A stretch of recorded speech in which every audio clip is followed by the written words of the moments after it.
खुलुमबाय लोगोफोर, बेलासिनि बयनिसिमबो गोजोन हामलायथि बावहरग्रोनाय जाबाय। आं दिनै नोंथांमोननि सिगाङाव आरोबाव मोननैसो माखासे खौरां लानानै फैबावलायबाय। आसा खालामो नोंथांमोनहा खौरांखौ खोनासंनानै मोजां मोनगोन। दिनैनि गाहाय रादाबफोराव दङ। आसामनि नगावआव उन्दै फिसाजोखौ जिनाहारि खालामनानै गोर्बोआव दोननायनि दायाव बिफाखौ जिउ जोबजासिम साजा फोसावदों। किडनेप खालामनो नाजानायखौ होबथादों। गुवाहाटीआव लांखारनाय सुबुंखौ रैखा खालामदों। पुलिसआ बिर लाचित सेनानि फोरमानलाइफोरखौ जब्द खालामदों। गुवाहाटीआव नंखाय स्किल डेभेलपमेन्ट रेकेटखौ हमनो हायो। 3 नंखाय फोरमान बिलाइ आरो नोगोद रांजों हमजादों। गंनै काली मन्दिराव खावनाय जाथाया कक्राझारनि थागिबिफोरखौ सोमावग्लुंदों। आसाम-अरुणाचल जयै अपारेशनाव नारकटिक्स फालांगिरिखौ खादों। बदरपुराव थाखो 4नि सासे फरायसानि सोमोनांथाव थासारियाव गोथै सह मोनदों। गुवाहाटी खानापारायाव सासे लाइमोननि गोथै देहा मोननाय जादों। फेग्रा मुवानि बांद्राय जानायनि सन्देह। दानिया फैदो आबुं रादाबाव। गिबि खौराङावनो दङ। आसामनि नगावआव उन्दै फिसाजोखौ जिनाहारि खालामनानै गोर्बोआव दोननायनि दायाव बिफाखौ जिउ जोबजासिम साजा फोसावदों। आसामनि नगावनि मोनसे स्पेसियेल कर्टआ सासे 50 बोसोर बैसोनि सुबुंखौ गावनि उन्दै फिसाजोखौ जिनाहारि खालामनानै गोर्बोआव दोननायनि दायाव जिउ जोबजासिम जोबथेसालिनि साजा फोसावदों। शुक्रबाराव उफ्रा जिल्ला सत्र बिजिरगिरि काम स्पेसियेल बिजिरगिरि चित्रारानी सइकियाआ बे थिरांथाखौ फोसावो। प्रिदिल सांमा मुंनि दायनिगिरिखौ protection of children from sexual offences पक्स' एक्टनि सिङाव दायनिगिरि महरै हमनाय जायो। बे सोमोनांथाव जाथाया 2025 मायथाइनि 3 जुन खालाराव राहा पुलिस थानानि सिङाव थानाय आमसई गामियाव जादों।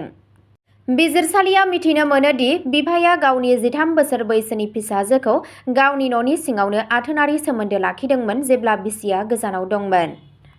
हिन्जावसानि देहायारि सोलायनायखौ नुनायनि उनाव भुगिनांनाय बिमाया बे गाज्रि आखुखौ नागिरना मोनो।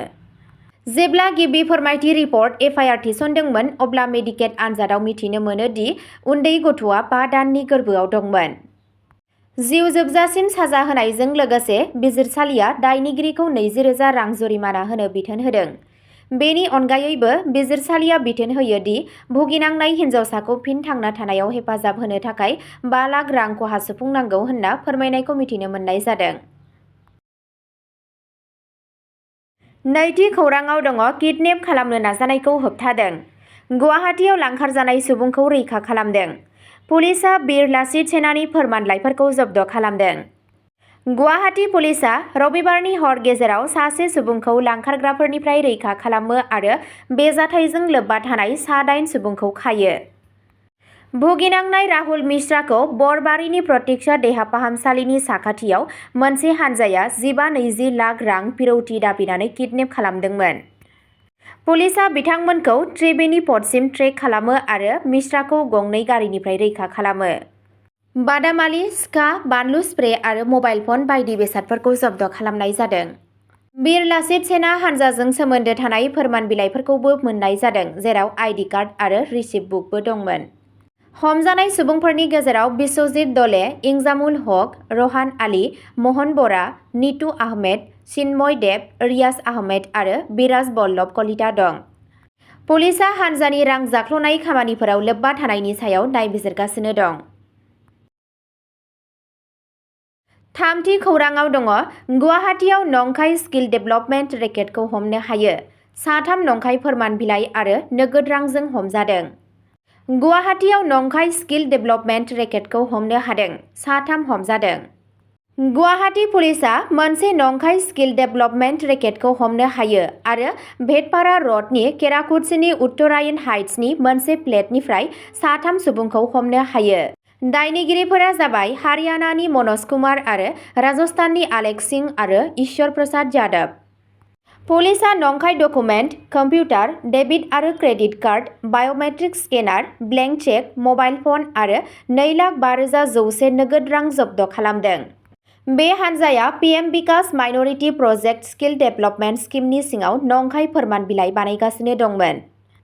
पुलिसआ फोरमायनाय बादिब्ला बे हानजाया सोरखारि फोरोंथाय हाबाफारिनि मुङाव सुबुंफोरनिफ्राय रां लादों जानो हागौ। बेनि सायाव नायबिजिरनाया सोलिगासिनो दं। ब्रैथि खौराङाव दङ गंनै काली मन्दिराव खावनाय जाथाया क'क्राझारनि थागिबिफोरखौ सोमावग्लुंदों। गंनै काली मन्दिराव खावनाय जाथाया क'क्राझारनि थागिबिफोरखौ सोमोनांहोदों। आसामनि क'क्राझार सहरनि बिखायाव थानाय कालीखौ बावनाय गंनै मन्दिरफोराव मोनसे गोरोबथायै सेख'नाय जाथाया ओनसोलनि सुबुंफोरखौ गोथौवै उसुबिदा खालामना होदों। थांनाय हरनि गेजेराव सिखावफोरा फाथरघाट आरो बिधानपालियाव थानाय मन्दिरफोराव हाबनानै फाथरघाट मन्दिरनि मुसुखानिफ्राय बेसेनगोसा गहेनाफोरखौ लानानै खारलाङो। खावनाय बेसादफोरजों लोगोसे सनानि चेन आरो फाइल दं, जायनि बेसेना 3 लाख रांसो जागोन। फारसेथिं हानजाया फाथरघाटआव जाफुंसारदोंमोन, नाथाय बिधानपल्ली मन्दिराव बिथांमोननि नाजानाया जेबो गिदिर लुथिनाय सोमजिहोनो हायासै। पुलिसआ दिनै फुंबिलियाव जाथायथिलियाव दंमोन आरो सन्देह गोनां सुबुंफोरखौ नागिरनो थाखाय नायबिजिरनायखौ जागायदों। जायगानि थागिबिफोरा बुङो दि धोरोमारि थावनिफोराव खावनाय जाथायफोरा बांनायनि थाखाय बिसोर जिंगा सिदों। बिथांमोनहा खुंथायखौ मन्दिरफोराव रैखाथि होनायखौ गोख्रों खालामनो आरो दायनिगिरिफोरनि बेरेखायै गोख्रैयै राहा लानो खावलायो। बाथि खौराङाव दङ आसाम अरुणाचल जयै अपारेशनाव नारकटिक्स फालांगिरिखौ खादों। 26 अक्ट'बर खालि अरुणाचल प्रदेशनि पुलिस आरो आसाम पुलिसआ जयै सिग्रोमनानै रामनि कनामुक केकाकुली नेपालि गावनि थागिबि 32 बोसोर बैसोनि नाजिरुल इस्लामखौ हमनो हायो। सेज'सायाव सोलिबाय थानाय मोननै ड्राग्स फालांगिनि जाथायजों सोमोन्दो थानाय खुफिया खौरांनि सायाव बिथा खालामनानै अरुणाचल प्रदेशनि सेज'सा पुलिस थाना आरो आसामनि चारदुवार पुलिस थानानि हानजाफोरा बे अपारेशनखौ खालामदोंमोन। बिबानगिरिफोरा इस्लामखौ फेग्रा मुवानि नेटवार्कआव मिरु बिफाव लादों होनना सानो आरो दा जिल्लानि सिमाफोरखौ बारनानै बिथांनि जगायनाय फारि आरो सोमोन्दोफोरखौ नायबिजिरगासिनो दं। द'थि खौराङाव दङ बदरपुराव थाखो 4नि सासे फरायसानि सोमोनांथाव थासारियाव गोथैसह मोन्दों। 25 अक्ट'बरनि मोनायाव दुंहाव थासारि सोमजिदोंमोन जेब्ला हरिनादिक गामिनि बरथल एलपि फरायसालिनि 4थि थाखोनि फरायसा 10 बोसोर बैसोनि कैसार हुसेननि गोथै सह'खौ गंसे लांदां न'नि साखाथियाव मोन्नाय जादों। बिथांनि नखरनि सुबुंफोरा बिथांनि गोदोनायाव सन्देह गोनां सिन नुदों आरो पुलिसनो खौरां हरदों। पुलिसआ गोथै सह'खौ बुथुमनानै श्रीभूमि सिभिल हस्पिटालाव पस्टमर्टेमनि थाखाय दैथायहरो। नखरनि सुबुंफोरा फोथायो दि थैनाया मोनसे सानथांखि खालामनानै बुथारनाय आरो बेनि सायाव गोख्रों आरो उदाङै नायबिजिरनायनि दाबि खालामगासिनो दं। बिबानगिरिफोरा बुंदों दि पस्टमर्टेम आरो नायबिजिरनायखौ फोजोबनायनि उनावसो बेयो बुथारनाय ना गावखौ फोथैना लानाय बेखौ थि खालामगोन। 7थि खौराङाव दङ गुवाहाटी खानापारायाव सासे लाइमोननि गोथै देहा मोन्नाय जादों। फेग्रा मुवानि बांद्राय जानायनि सन्देह। दिनै समबारनि फुङाव खानापारायाव सोमोनांथाव थासारियाव सासे लाइमोननि गोथै सह'खौ मोन्नाय जादों। जायगानि सुबुंफोरा फुंनि समाव गोथै सह'खौ नुनानै पुलिसनो खौरां हरो आरो थाबैनो फैनानै नायबिजिरनायखौ जागायो। पुलिसआ सन्देह खालामदों दि बे लाइमोना फेग्रा मुवानि बांद्राय जानायनि जाहोनाव थैदों जानो हागौ, नाथाय थैनायनि गुबै जाहोनखौ दासिमबो मिथिनो मोननाय जायाखै। थैनाय सुबुंनि सिनायथिखौ दासिमबो मिथिनो मोननाय जायाखै। बिथांनि गोदोनायाव जुबिन क्षेत्रनि मोनसे भलन्टियार कार्ड मोन्नाय जादों, जाय बिथांखौ सनापुरनि जुबिन गार्ग क्षेत्रजों सोमोन्दो दं होनना मिथिनो मोननाय जायो। थागिरिफोरा दाबि खालामदों दि बे ओनसोला गोबाव समनिफ्रायनो फेग्रा मुवा आरो जौ बाहायनायजों लोगोसे आयेन बेरेखा खामानिफोरनि थाखाय मोनसे हटस्पट जानानै दं।